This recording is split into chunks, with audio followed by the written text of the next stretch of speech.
freshman point guard in this environment. Yeah, that's one of the reasons that I know Derek, in Gracecone, Michigan, some of the tremendous games he's going to be able to play in the Big Ten, and it doesn't get, this is a great environment, like all the environments are, and he hasn't always knocked them down at the end.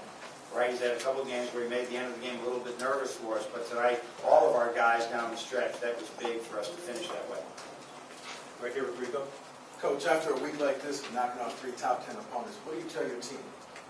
Well, I just told, I don't like to be the killjoy here, but I end up saying, all right, let's enjoy this. And on Monday, we'll make it in practice, forget all about this, because we have a very dangerous Purdue team coming in Thursday.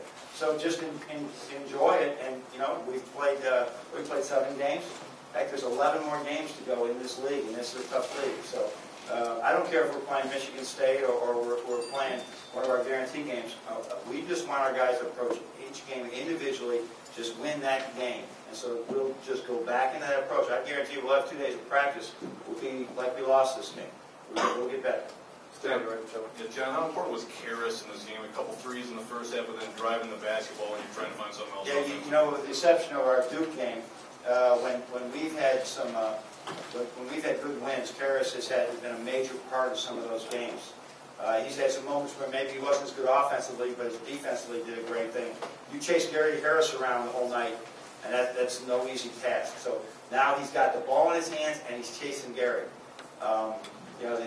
He's in tremendous shape, and it was a great effort. Stay there with Mojo. John, the boys your team showed down the stretch, you won some big games, but did you see anything in your team, maybe even somebody like Walton, that you hadn't seen yet, something new that you were waiting to see? I shouldn't interrupt you. We've been through this, with Minnesota, Nebraska. Well, Nebraska was sort of, we didn't have to get it in like Wisconsin. We've been in this a few times. Stanford. We just got to get the ball in bounds and execute and get to the foul line and make it. I think there's been a gradual effect of playing those tight games, and then we've gotten better and better at it. So I don't think today, despite the environment and the tremendous atmosphere, I think it was like, okay, this is what we did in the last game. We can do it again. You and Derek lead the victors. Him kind of wanting the ball, is that a huge leap forward with the ball? One ball down the stretch. Yeah, there was a time when he missed a couple earlier in the year, and actually I think that wasn't the Nebraska game. It was a game before that where just before in the Wisconsin game, we thought about getting him out of that little stack we run just to get Karras there because he was hotter, and then he did miss the free throw. So I think we'll keep him in there. He did a great job of it, but that was a big step for him. It really was, because he's always been a good foul shooter in high school. And for him to have to make those, the point guard's going to have to make big foul shots at the end, and he did. I'm back by the light, Nick Farmer. John, I apologize if you got asked this already. I think they didn't have Payne, they didn't have Dawson, but I believe you out-rebounded them. I don't know if that's happened here in a long time. Yeah. I mean, the sudden change of not having Dawson is really tough on a team. And they were great without him, and they'll end up being really good without him eventually until he gets back. But Payne and Dawson, that's a big deal. I don't think we out-rebounded with those two, but they did a great job. I thought they got a lot of good offensive rebounds in the first half, and in the second half to start the second half. But we got a bunch of them that were below the rim. We got a bunch of them that were rolling around somewhere.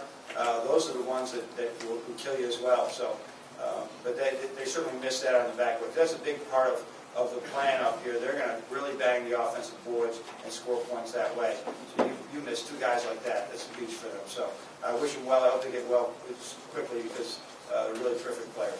We got time for a couple more. We'll go over. Defense was obviously a part of it, but did you anticipate the limited opportunities for Nick, and out of those opportunities, with 12 shots, that about as efficient as you could have hoped for?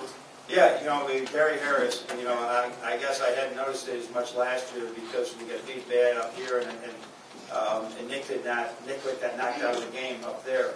But watching him play, so this is one tremendous defender. And so, we knew he was going to have to pick his spots, but man, he had some daggers that were tough shots with Gary all over him. So it was a great matchup of 2 really good players, and that was a pretty efficient game. We got one final word from Larry. Talk about the assist Stoska's had to separate you from the official, and you get a little excited. Yeah.